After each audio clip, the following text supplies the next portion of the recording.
अस्सलाम वालेकुम, नमस्कार, सत श्री अकाल एंड गुड इवनिंग। मैं हूं आरज़ू काज़मी और आप देख रहे हैं पॉइंट ऑफ व्यू।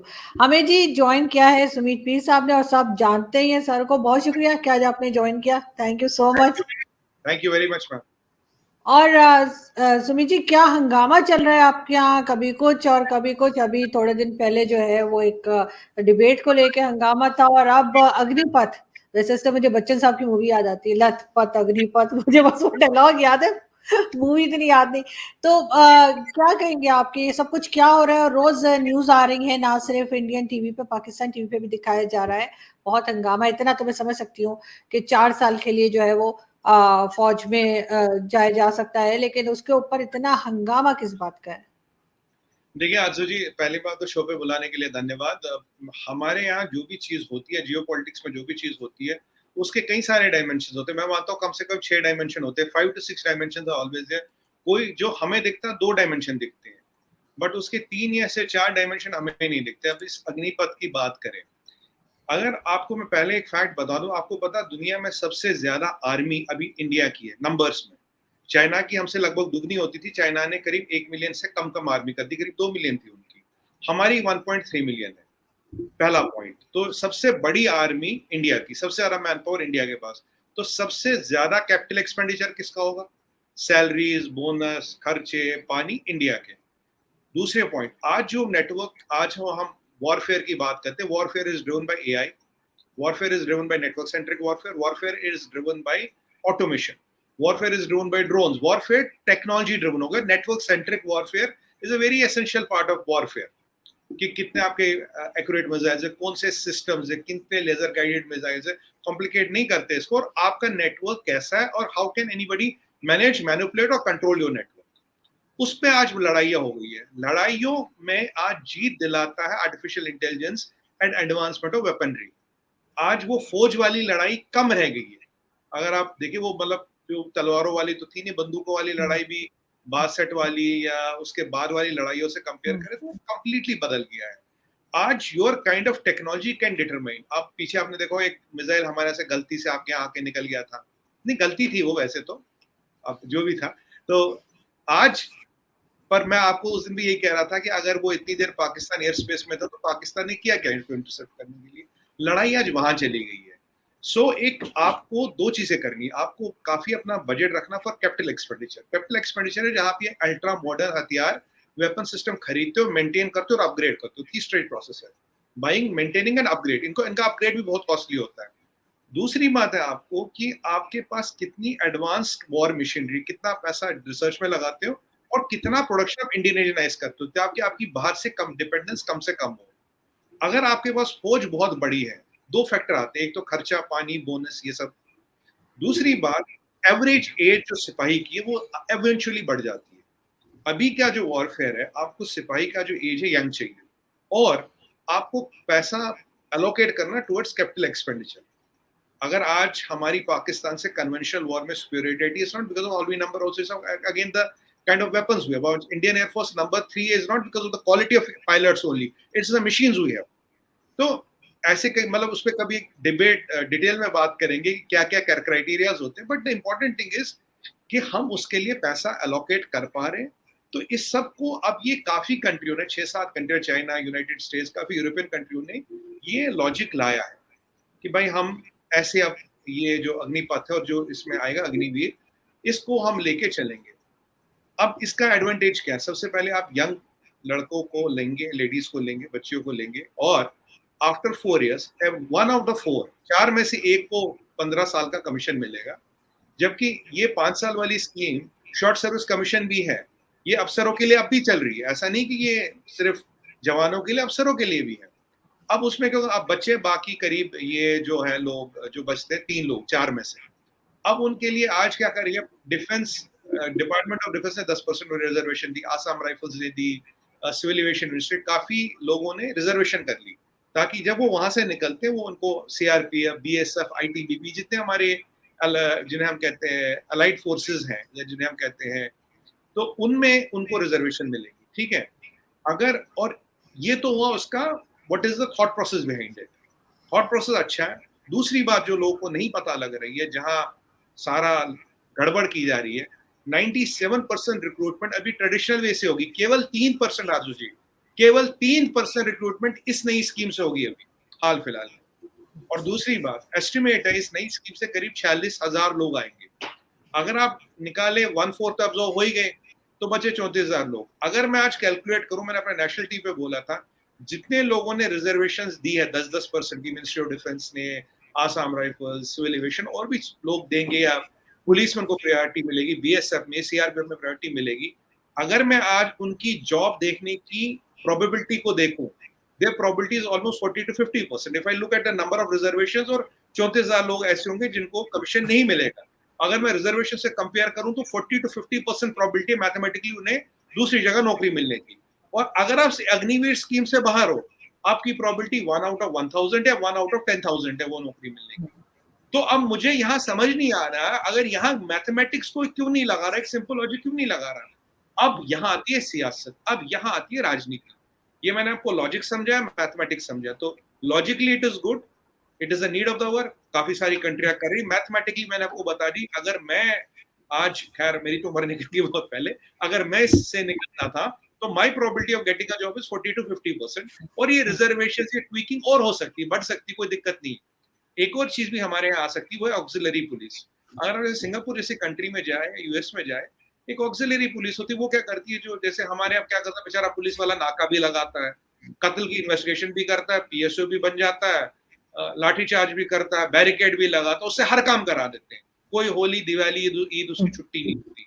अब वो जो होता है ऑक्सिलरी पुलिस, वो क्या करती है, वो बाकी सारे काम करती है। जो पुलिस है वो क्राइम और क्राइम प्रिवेंशन में केवल काम करती है। हो सकता है ये थॉट प्रोसेस हो, क्योंकि ये हमारा सेमी ट्रेन मैन पावर है, इसकी बहुत यूटिलिटी इंडिया जैसी कंट्री में, और काइंड ऑफ सिक्योरिटी थ्रेट जो हमारे आसपास है, इनकी 1001 यूटिलिटी है। अब हुआ क्या, अब सियासत कहाँ आती है, जहां सवाल है, सियासत आती है आरजू जी, ये जो कोचिंग माफिया है हमारे, माफिया कहूंगा उनको, ये जो कोचिंग वाले हैं।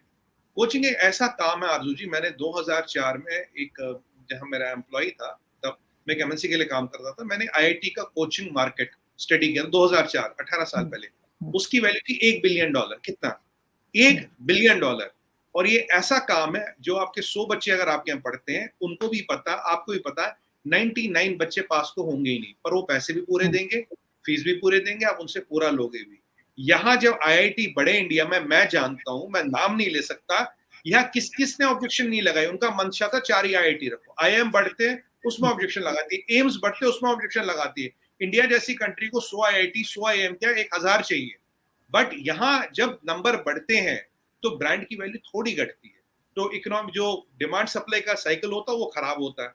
तो बहुत ताकतें यहाँ ऐसी आती है जो उनको बढ़ने नहीं देती। और ये जो कोचिंग का बिजनेस चलता है, $multi-billion का बिजनेस है। ठीक उसी तरह से फौज में कोचिंग का, जवानों की भर्ती का, कोचिंग सेंटर वगैरह बहुत चलते हैं। करीब 7 कोचिंग सेंटर आज नेशनल मीडिया में, जो आपने, या ये मेरा कोई आंकलन या एनालिसिस नहीं है, आए हैं जिनका नाम आया है इसमें।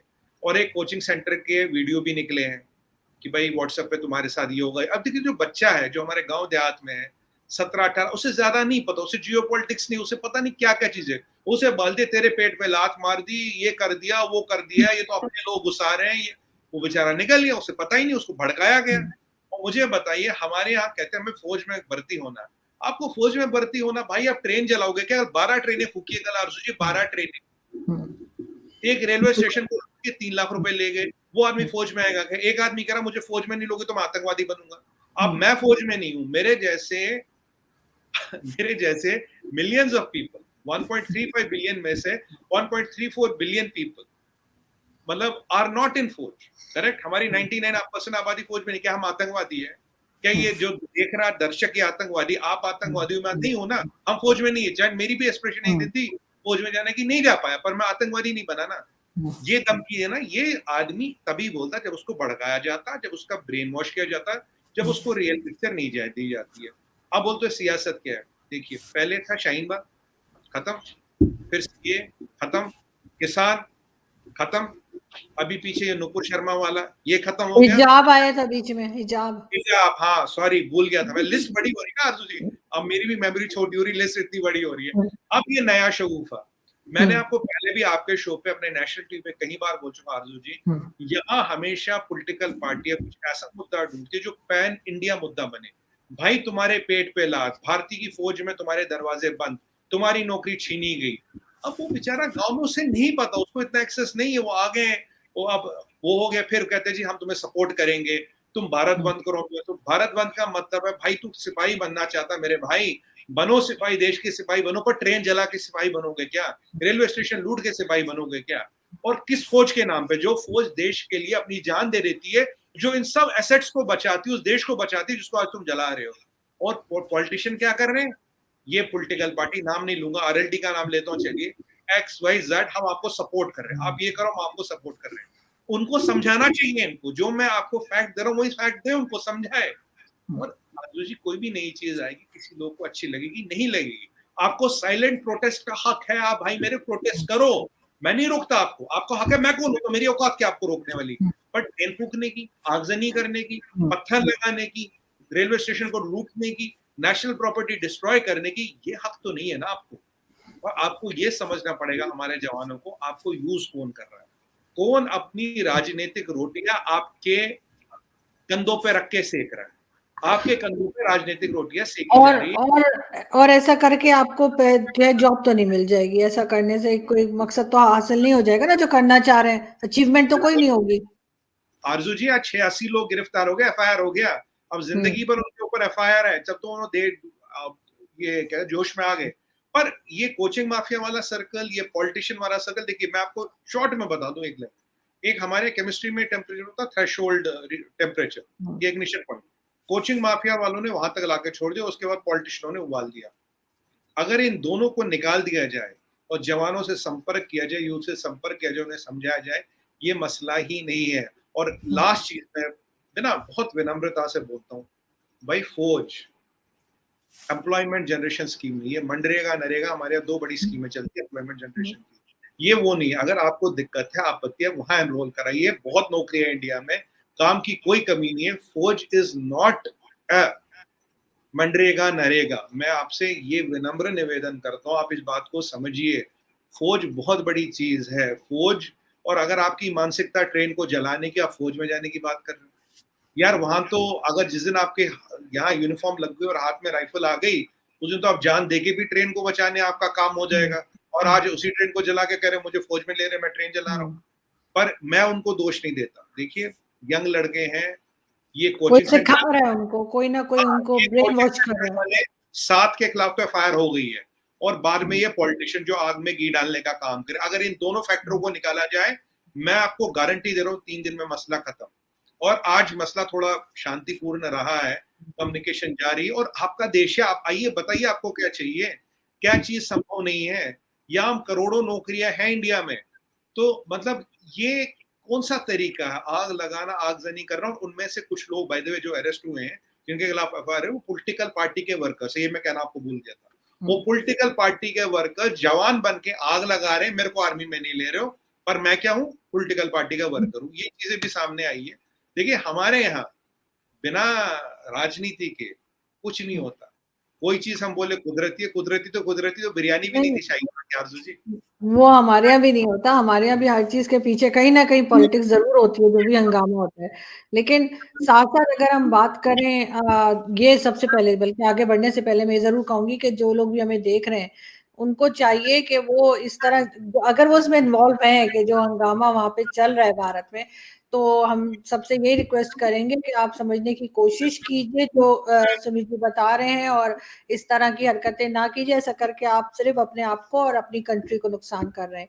लेकिन अगर हम बात करें सुमित जी पाकिस्तान की, और एफएटीएफ की ग्रे लिस्ट में हम अभी भी बने हुए हैं, ये और बात है कि सुबह से मेरे समेत हम सब जो है ना वो लड्डू बांट रहे थे कि बस बाहर आ गए। तो अब खैर लड्डू तो खा लिया हमने, लेकिन ये कि वो ग्रे लिस्ट में हम अभी भी हैं। तो क्या देखते हैं आप, कैसा क्यों हुआ है, और इतना यकीन जो दिलाया गया था पाकिस्तान की तरफ से, और ये भी कहा जा रहा है कि जितने पॉइंट्स थे वो भी क्लियर हो गए हैं, तो फिर आखिर हम वहां ग्रे लिस्ट में कर क्या रहे हैं? देखिए आरजू जी, बहुत दिलचस्प सवाल पूछा आपने, और इनफैक्ट अच्छा आपने पूछ लिया, तो आज हमारे यहाँ भी इसी पे डिबेट विबेट चल रही थी। मैं बताता हूँ आपको, देखिए ये क्या है ना, ये एक बहुत कॉम्प्लेक्स चीज है।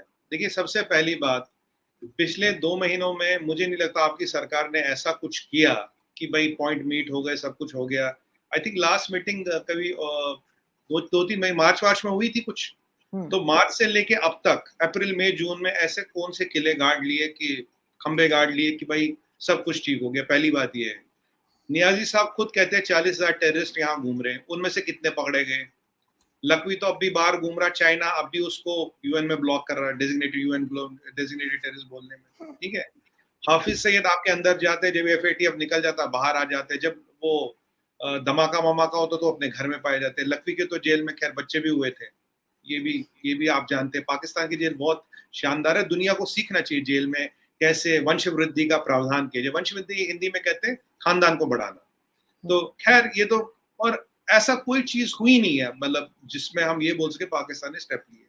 अब आपके यहाँ जर्मन मिनिस्टर आती है, उनको कोविड हो जाता है, वो कहते बिलावल भुट्टो साहब के आग्रह पे आई थी, ठीक है जी, वापस चली जाती है। आपके एम्बेसडर साहब से जो बाइडेन साहब मिलते हैं एकदम इमरान खान के जाते ही, अब यहाँ से स्टोरी शुरू होती है। अब यहाँ क्या होता है देखिए, उसके बाद की कहानी क्या। उसके बाद हमने रशिया से लिया तेल, करीब $100 बिलियन का लिया। रशिया ने मार्केट शेयर लिया इंडियन मार्केट का। हमने रशिया यूक्रेन कॉन्फ्लिक्ट में उनके पीछे नहीं खड़े हुए अमेरिका के, उनको थोड़ी ये देखिए मूछ है, मतलब भाई कैसे खड़े नहीं हुए? तकलीफ है, रशिया से तेल ले रहे हो, तकलीफ है। कैट्स का सैंक्शन हम पे लगा नहीं पाए, ट्रेड हब से कम कर नहीं पाए, क्वाड की एक और मीटिंग हुई, I2U2 भी बनाना पड़ा, वो भी मजबूरी है, I2U2 भी मजबूरी है, वो भी बनाना पड़ा। अब अमेरिकनों को भी लगता है यार हम भी तो सुपर पावर है आखिरकार। देखिए इकोनॉमिक सुपर पावर भी, मिलिट्री सुपर पावर भी है। FATF में आरजू जी अगर आप कैलकुलेशन करें, 12 कंट्रियां वोट देती है अमेरिका के साथ, जहां अमेरिका का वोट वहां उनका वोट। अगर किसी को घुसाना और निकालना है, मैं क्लियर बोल देता हूं, जब तक यूनाइटेड स्टेट्स ऑफ अमेरिका न चाहे ना कोई घुस सकता ना निकल सकता, क्योंकि 12 कंट्रियां उनके साथ ही वोट देगी, मतलब वो ग्रुप है। 17 वोट चाहिए आपको निकलने के लिए, ठीक है। आप ब्लैक लिस्ट में जा नहीं सकते क्योंकि टर्की और मलेशिया आपको बचा लेगा, चाइना, 3 कंट्री आपको बचा लेगी। चलिए ब्लैक लिस्ट में टेक्निकली आप जा नहीं सकते। ग्रे लिस्ट में आपको जब तक यूनाइटेड स्टेट्स ऑफ अमेरिका नहीं चाहेगा आप नहीं निकल सकते। अब यूनाइटेड स्टेट्स ऑफ अमेरिका ने क्या कर दिया, आधा काम कर दिया। जर्मन आपकी तारीफ कर रहे हैं, भाई पाकिस्तान ने बहुत बड़ा काम कर दिया, पता नहीं जर्मन कैसे आंख उनकी नींद से खुल गई। और यहाँ एक और अमेरिका पॉइंट्स तो कंप्लीट किए, पॉइंट्स तो कहा जा रहा है, पॉइंट्स सारे कंप्लीट हो गए मैम, इसमें टेक्निकलिटी है माधु जी, कहा जा रहा है, पर ग्राउंड में वेरिफिकेशन के बाद ये वही वाली बात है, आपका रिटन पेपर तो क्लियर हो गया, पर जब आप इंटरव्यू दोगे नौकरी उसके बाद मिलेगी। आप सोच रहे हो रिटन क्लियर हो गया, इंटरव्यू तो क्लियर हो जाएगा, सारा गेम इंटरव्यू में। जब वो ग्राउंड पे आएंगे वो बोलेंगे देखिए हमें देखा आपने अच्छी तरक्की की है पर आपको और तरक्की करने की जरूरत है, तो हो गया काम। जब तक वो ग्राउंड पे आके उस चीज को वैलिडेट ना करें, मतलब ग्राउंड पे आने का मतलब, और उन्होंने ये भी बोल दिया कोविड है, हम आएंगे नहीं आएंगे देखेंगे, कैविएट उसमें लग चुका है। अब यहाँ यूनाइटेड स्टेट्स ऑफ अमेरिका हमें बता रहा है देखो भैया हमारा अब भी वर्चस्व है, हमारा अब भी लिवर है। पीछे उन्होंने वो रिलीजियस फ्रीडम वाला रिवर चलाया था वो नहीं चला, ह्यूमन राइट्स वाला चलाया था वो नहीं चला, अब उन्होंने नया एक गोटी घुमाई है, मैं तो हिंदी में बोलूंगा गोटी घुमाई है उन्होंने, आपको आधा निकाल दिया आधा रख दिया। तो हमें बता रहे देखो हम यहाँ पाकिस्तान FATF, बड़ा भाई कौन, एक तो ये, दूसरे आपके जो ब्लड ब्रदर है चाइना, चाइना का सीपेक रुका पड़ा है, सीपेक नहीं चलेगा तो OBR नहीं चलेगा। और हमने INSST international north south transit corridor है, उसमें हमारा माल निकल गया, रशिया से बॉम्बे आ रहा है। यहाँ जब चाइना पतंगे उड़ा रहा, ख्याली गुलाब बना रहा, हमारा कॉरिडोर रेडी हो रहा है। चाइना ने बहुत लॉबी की इसके लिए, क्यों, आपको उसका रीजन बताऊंगा, बड़ा रीजन। सीपेक OBR का उनका इंटरेस्ट तो है ही, जो उनको फिलहाल खटाई में दिख रहा है। आपके यहाँ करीब आरजू if I am not wrong 13 कंपनियां, पावर कंपनियां चाइनीज है अभी जो पावर बना रही है, और ये भी सच है आपने उनके पैसे नहीं दिए, और ये भी सच्चाई है अगर वो पावर खींच ले तो 15 से 20 घंटे का ब्लैकआउट है पाकिस्तान में। अब वो चाइना गवर्नमेंट को कह रही भाई तुमने बोला था यहाँ जाओ पावर दो, अभी हमें पैसे नहीं दे रहे, अब हम क्या करें। चाइना कह रहा कोई बात नहीं, देखो मैं इनको, चाइना की इकोनॉमी अपनी कोई बहुत अच्छी है नहीं, वो तो देखिए वो तो एनिग्मा है। चाइना की इकोनॉमी के बारे में उतना ही जानते जितना हम UFO और एलियंस के बारे में जानते, उससे ज्यादा जानकारी किसी के पास नहीं है। अब वो क्या कह रहे हैं, अगर पाकिस्तान को हम ग्रे लिस्ट से निकलवाए तो IMF इधर उधर से पाकिस्तान उधार लेगा, हमारी कंपनियों को देगा, हमारी कंपनियों को देगा, पैसा चाइना आएगा। तो जो चाइना की कंपनियां वहां फंस चुकी हैं, जिनको बिलियंस ऑफ डॉलर्स आपने देना, तो वो चाइना गवर्नमेंट से करे भाई साहब हमारा क्या होगा, चाइना आपको पैसे दे नहीं सकता, आपने पुराने दिए नहीं है। IMF को पैसे देने के लिए और आसान शर्तों पे कर्ज देने के लिए आपको ग्रे लिस्ट से निकालना है। तो यहाँ दो खिलाड़ी, एक तो है चाइना जिसका अपना इकोनॉमिक इंटरेस्ट है, सीपेक, ओबीआर और पावर कंपनियां, और आपसे थोड़ा बहुत ट्रेड, आप पैसे आएंगे तो आप उनसे और खिलौने लोगे डिफेंस में, भाई पुराना माल वाल बहुत रखा उनके पास। अब यहाँ दूसरा इंटरेस्ट क्या, यूनाइटेड स्टेट्स ऑफ अमेरिका, वो कह रहा है देखो भैया कुछ भी बोलो, बड़े भाई तो हम ही है, कहते हैं वो कहते हैं हिंदी में, जो हिंदी मूवी में होता भाई, भाई तो मैं ही था, भी आधा निकाल दिया आधा रखा है मेरे हाथ में, चाहूं तो निकालो चाहे तो निकालो। बट सवाल ये है एफएटीएफ की रेपुटेशन बहुत खराब हो रही है, जर्मन को सोचना पड़ेगा कि उन्हें करना है क्या। और मैं आपको गारंटी देता हूँ आज, अच्छा मुझसे लिखवा लो, जर्मनी के साथ हमारा रिलेशन बहुत अच्छा है। Arzoo ji, I am 99% sure Pakistan will not move out of FATF in June July, जो भी अक्टूबर की बात कर रही है, अक्टूबर की बात की है, अक्टूबर में ये मूव नहीं करेगा, तब तक this will be used as a bargaining chip, United States of America और आपके गवर्नमेंट के साथ और यहाँ चाइना के साथ। तो ये बेसिकली ये तीन लोग हैं इन्वॉल्व है, United States of America, Chinese government और इंडिया को। एक बिलियर्ड्स की बॉल होती है ना, लाल वाली बॉल पे मारो तो हरी वाली बॉल वहां निकल जाती है, तो ये वाला खेल हो रहा है। अगर निकालना होता तो अभी आ जाए, आके इंस्पेक्शन करके निकल ले। जून में क्यों आएंगे इंस्पेक्शन करने, कोविड वाला कैवेट क्यों डाल दिया, ये क्यों बोल दिया हाँ काम ठीक हुआ पर ग्राउंड में नहीं हुआ। मैं आपको कह रहा हूँ Germany can not afford to antagonise India, neither can United States of America, but वो ये खेल खेलेंगे। वो मैं आपको जो कर रहा हूँ पिन प्रिक डिप्लोमेसी, ये पिन प्रिक डिप्लोमेसी का पार्ट है, this will be there till some time. But अगर आपको निकालना होता अभी निकाल सकते थे। और मैं आपको क्लियरली कहता हूँ आरजू जी, जब तक यूनाइटेड स्टेट्स ऑफ अमेरिका नहीं चाहेगा, आप एफएटीएफ के ग्रे लिस्ट से नहीं निकल सकते, आप काम करो या ना करो, सीधी सी बात है। नहीं, ये तो ये मान गए कि काम किया है, पॉइंट्स भी कंप्लीट है, लेकिन आपका कहना है कि अक्टूबर में भी हम ज्यादा उम्मीदें ना रखें, अक्टूबर में भी कुछ नहीं होने वाला। देखिए डिप्लोमेसी में क्या होता है, वो आएंगे बोलेंगे it's very good work, we appreciate the amount of work done, but there are some things which we highlighted to the government of Pakistan and they are working hard on it and we are going to meet again in the month of June and see how the things look like. अंग्रेजी बोल के निकल लेंगे, यही बोलेंगे, आप देख लेना। वो जो हमारे यहाँ लोग कहते हैं ना, शादियों में या दावत में खाना बहुत अच्छा था, लेकिन मीठे में ना चीनी कम थी, शुगर कम थी, इस वजह से वो मजे का नहीं लगा, या नमक कम था।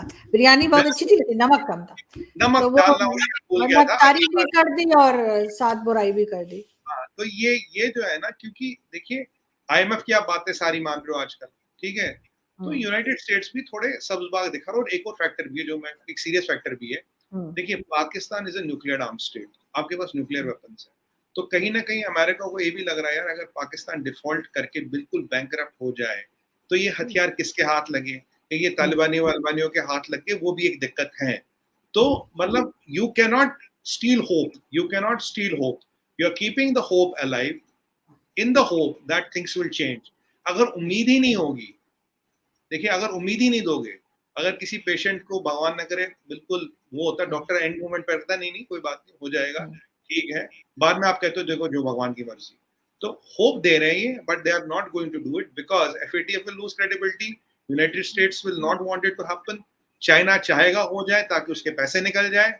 अब सवाल है कि $1 मिलियन क्वेश्चन, ये लास्ट में कहूंगा, क्या विद करंट फाइनेंशियल स्टेटस, आरजू जी आपको भी पता मेरे को भी पता है, can Pakistan survive up to October, can it survive in my opinion?